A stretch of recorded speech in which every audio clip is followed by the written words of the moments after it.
इस वक्त हम त्रिवेणी घाट पर पहुंच चुके हैं, जिसे संगम कहा जाता है। यहाँ तीनों जो पवित्र नदियां हैं हमारी, उनका संगम स्थल है, इसलिए इसे संगम कहा जाता है। और क्योंकि तीनों नदियां यहाँ मिली हैं तो त्रिवेणी भी कहा जाता है। इसके बारे में केवट राज जी कुछ बताइए।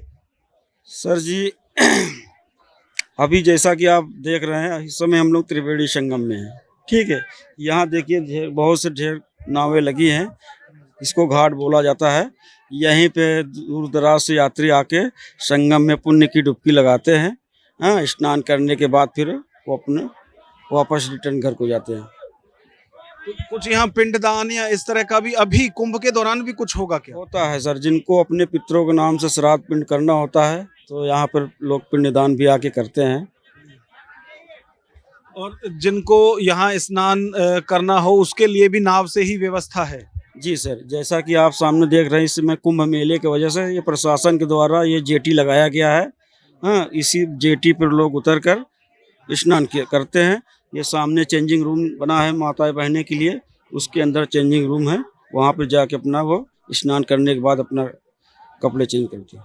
अच्छा, अभी आप देखेंगे कि यहाँ चारों तरफ जो श्रद्धालु आए हैं उनकी जो नाव है वो हर तरफ यहाँ लगी हुई है। तो यहाँ से जो मिलन है तीनों पवित्र नदियों का वो दिखाई नहीं देगा, इसलिए हम नाव से उतरकर जो एक अलग इस चीज़ की व्यवस्था की गई है वहाँ जाते हैं और वहाँ केवट राज जी से जाकर उसके बारे में जानकारी लेते हैं। तो आप देखिए कि ये दृश्य अपने आप है कि जहाँ अभी हम हैं यहाँ यमुना जी हैं और यमुना का जो जल है वो बहुत निर्मल और पवित्र यहाँ आपको दिखाई देगा। उस तरह का हाल यहाँ पर नहीं है जैसा कि खास तौर से दिल्ली और एनसीआर में यमुना जी का जल दिखाई देता है या वहाँ जो पॉल्यूशन दिखाई देता है वो यहाँ पर नहीं है। और आप देखिए कि जैसा कि अभी जो हमारे केवट राज हैं वो भी जानकारी दे रहे थे कि जो यमुना जी का पानी है वो यहाँ वर्ष भर इसी तरह से स्वच्छ रहता है। तो अभी हम जो हैं वो त्रिवेणी घाट जो है संगम पॉइंट जो है वहाँ पर जाएंगे और वहाँ देखेंगे कि किस तरह से तीनों नदियों का मिलन होता है।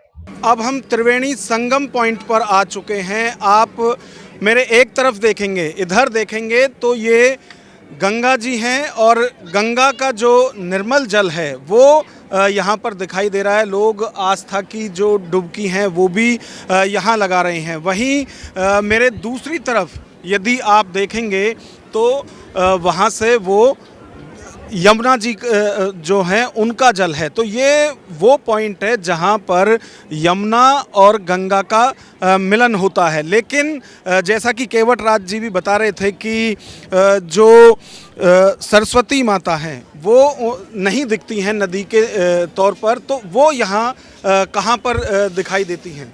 सर जी, जैसा कि आप लोग देख रहे हैं चैनल के माध्यम से, अभी हम लोग संगम पॉइंट पे खड़े हैं। हाँ, हमारे इस साइड में गंगा मैया आती है, ये आपको उत्तराखंड हरिद्वार होकर आती हैं। इधर ये इस साइड में यमुना जी है, ये आपको उत्तराखंड से ये भी आती है दिल्ली आगरा मथुरा होकर। तीसरी माँ जो सरस्वती जी है वो सिर्फ आपको माना गांव में दिखाई देती है, लेकिन उनका एक कुंड है इस किले के अंदर में। उस किले में जो कुंड है वो सरस्वती कुंड के नाम से जाना जाता है। उसी कुंड के नीचे नीचे त्रिवेणी मैया का वो तीसरी रूप में बहती है। वो वहीं से आकर वो अंदर अंदर ही उनका जल जो है, क्योंकि पाताल जाने का उनको श्राप दिया गया था वेद व्यास जी के द्वारा, जो आप कथा बता रहे हैं।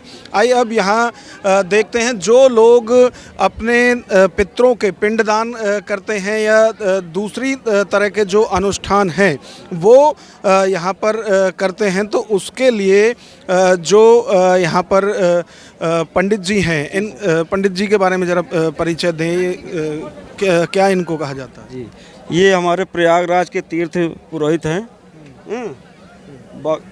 इनका नाम मुकेश कुमार पांडे गुरु। अच्छा, तीर्थ पुरोहित जी हैं प्रयागराज के, उनसे बात करते हैं। अभी किस तरह का आप देख रहे हैं, खास तौर से महाकुंभ की यदि बात करें? जी, कुंभ मेले तो अभी तो चालू नहीं हुआ है। कुंभ मेला 13 जनवरी से चालू होगा और 26 फरवरी तक है।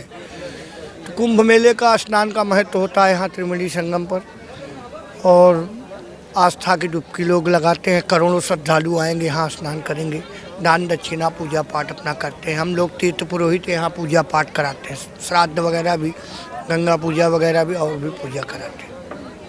तो अभी जो है क्या कुंभ के दौरान भी लोग यहाँ पर पिंडदान या श्राद्ध करने आते हैं, उसका क्या महत्व है?